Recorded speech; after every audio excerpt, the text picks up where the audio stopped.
Vanishing Seattle book trains our eyes on local signs of the past. Funny, the word vanish. In a magic trick, when something vanishes, it suddenly disappears. But is what we cannot see really gone? What if it lingers in our minds and hearts? Sometimes collective memory can be as strong or stronger than real physical life. Cynthia Brothers embodied such thoughts 8 years ago in launching a social media movement to document and celebrate well-known local places that seemingly drop daily from our view. She named it Vanishing Seattle. Brothers, 43, has grown her mostly volunteer and partly grant-funded following to 117,000. Last year, she mounted a flashy exhibit in Pioneer Square, and this year published a book, Signs of Vanishing Seattle, which returns to our consciousness the eye-popping branding remnants of more than 75 lost treasures, such as Andy's Diner. If you moved to Seattle since 2008, you may not recognize this unpretentious eatery on 4th Avenue South, at least by that name. For the past 16 years, it's been a Chinese restaurant and karaoke bar, the Orient Express. Long before stadiums arose in industrial Sodo, Andy's Diner embraced the area's rail track milieu and created a colorful identity, easily seen from its busy arterial, by piecing together a building made of decommissioned railroad cars.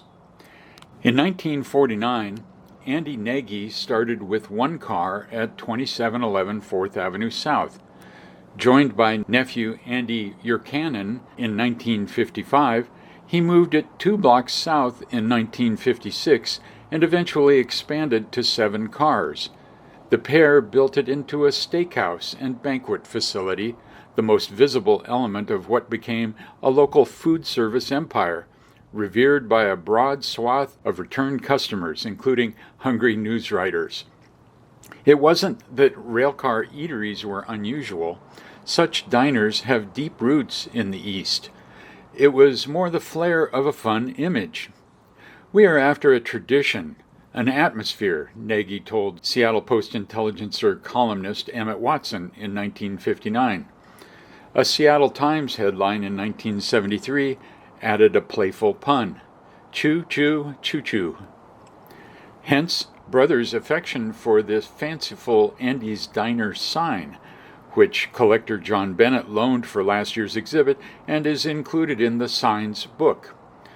Other Seattle touchstones therein range from music venues and LGBTQ+ bars to record stores and even shoe and antique shops. Some signs still hang on. A few, as with Andy's Diner, are modified. Most have vanished. The book likens them all to rabbits out of the proverbial hat. To Brothers, they're love letters to the sign artisans and social landmarks that brought soul to our city, and a testament to their ongoing impact and legacies still being felt today. In our first then photo, this nighttime view of Andy's Diner from 1963 shows how the restaurant's rail cars were highly visible to traffic along 4th Avenue South. For a detailed history of the diner from restaurant historian and author Chuck Flood, visit pauldorpat.com.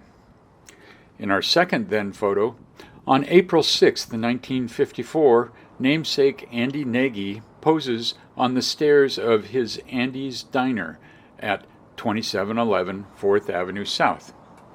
In our third then photo, a February 13, 1955 ad in the Sunday magazine of the Seattle Times claims that Andy's Diner served more than 150,000 people in 3 months. In our final then photo, one of Vanishing Seattle's earliest activities was presenting a slideshow inside the now raised Battery Street Tunnel on February 2, 2019, the last day the Alaskan Way Viaduct was open, to pedestrians only. Today, at the former Andy's Diner, now the Orient Express, designer-publisher Tom Eichmann's and Vanishing Seattle founder Cynthia Brothers display their book, Signs of Vanishing Seattle, while collector John Bennett holds aloft an original Andy's Diner sign featured therein. The Museum of History and Industry will host an event for the book November 21st. For more information, visit vanishingseattle.org.